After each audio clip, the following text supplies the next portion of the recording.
د الله نه به ناامیده کېږي نه د یو خوب د لاسه او موږ ته دا پته هم نشي چې دا خوب دا اوس د الله طرف نه دی که نه دی. بیا ګوره دا درته بله فایده ذکر کړم، دا ګوره ډېرې اهمې فایدې دي چې کوم نن بیانېږي د خوبونو په باب. کوم خلک چې خوبونه ویني دا یو څو قسمه دي. دا خلک چې خوبونه ویني، خوبونه څوک ویني؟ ډېر ګران سوال دی. انسانان چې څوک د کې خوب ویني؟ تاسو به د خپل جواب کې ټول د تذبذب ښکار یې. ښه صحیح جواب انسانان ویني که نه، نور څوک ویني؟ چې زه ما انسانان وي هغه زر جواب بدل کړو. انسانان ویني او دا واضح د خوب کې بیداره څوک خوبونه ویني؟ د بیدارې هغه خوبونه نه وړي. لکه سړی کله ناکله چې ګډې وړي شروع کړي که نه، چې هغه د عقل نه لري نو بل ورته ته په ویښه خوبونه ویني. دا هغه جدا خوبونه دي، تعبیر مبیر نه وي. هغه انسان ګډې وړې ویلی کیا دي، یعنې خبره غیر معقوله ده، غیر معقوله.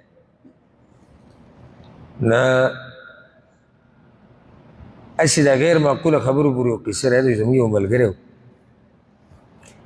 او کیدي شي چې زما دا بیان وموري. ما هغه یو ځای سبق ویلو سکول کې او قرآن کې یو وخت تېر کړی او ډېر ګپ شپي وو. ما هغه به ډېر وخت تېرو. بیا د هغه پلار یو تجارت به کوو نو کله نا کله به دی هلته کېناستو، زه به یې خواله لاړم ګپ شپ به موږ لګو. هغه ما ته وایي چې یاره زما دې زړه کې یو خبره، دا هغه د ویښې خوبونه دي ښه. وایي زما دې زړه کې یو خبره راوړي ډېر وخت نه. ما وایي څه؟ وایي زه یم چې زه دلته ناست یم دې دوکان کې او دې دفتر کې لکه هسې او دې کې د یو ملک یاد کړو چې هغه ملک باچا یو مرغۍ یا یو طوطي راولیږي چې دا د چا په اوږه کېناستو هغه ته به زه خپله لور ورکړو. او وایي زه ناست یم او دغه مرغۍ راغله. ما ورته وایي د دې مرغۍ په انتظار کې د تجارت د ګډوډ نه شي که د پلار د سر به نړۍ بیا. دا هغه د ویښې خوبونه دي، ګډوډې قصې دي، د دې څه تعبیرونه نه وي. خوب موږ هغه بیانوو لازم بعض ملګرو وایي چې انسان ودی نو لازم به ودی نو انسان ویني او کله ویني چې ودی. خو دا انسانان ټول یو شان نه دي، ټول د دوی په سر کې انبیا دي. د انبیاو خوبونه همیشه رښتیني، د انبیاو خوبونه همیشه رښتیني. په انبیاو پسې بیا څوک دي؟ نیکان خلک. کله چې ګناه هم کېږي، نیکانو نه هم کېږي ګناه، خو نیکیان یې ډېرې دینداره خلک نو د دوی خوبونه اکثر رښتیني، همیشه نه یم، اکثر رښتیني. او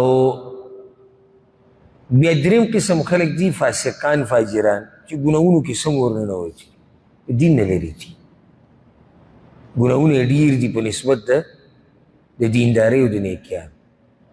نو د دوی خوبونه کله ناکله رښتیني. څلورم قسم خلک هغه دي چې هغه کافران دي، هغه منکر دي د الله نه، د الله د دین نه. نو نادرا شاذ و نادر د دوی خوب رښتینی. دا خبره مې د کافر ته هم ګوره رښتینی خوب راتلی شي. څوک داسې نشي ویلی چې نه کافر بلکل رښتینی، هغه چېرته شاذ و نادري پته نشي. تاسو ته به یاد وي که نه، ځکه چې ما ته څوک داسې نه ښکاري چې هغه دا ځان سره ثبت کوي یا یې لیکي، خو ټول تکړه ناست دي. دا به یاد شي چاته څوک ما ته څلور قسمه خلک. نه دا څلور قسمه خلک به څوک ما ته ذکر کړي څنګه چې ما ذکر کړو. انبیا دي چې د خوبونه همیشه رښتیني. بیا نیکان دي نو څه دي؟ اکثر رښتیني. بیا وایي مسلمانان دي، وایي دویم نیکان دي او دریم مسلمانان دي.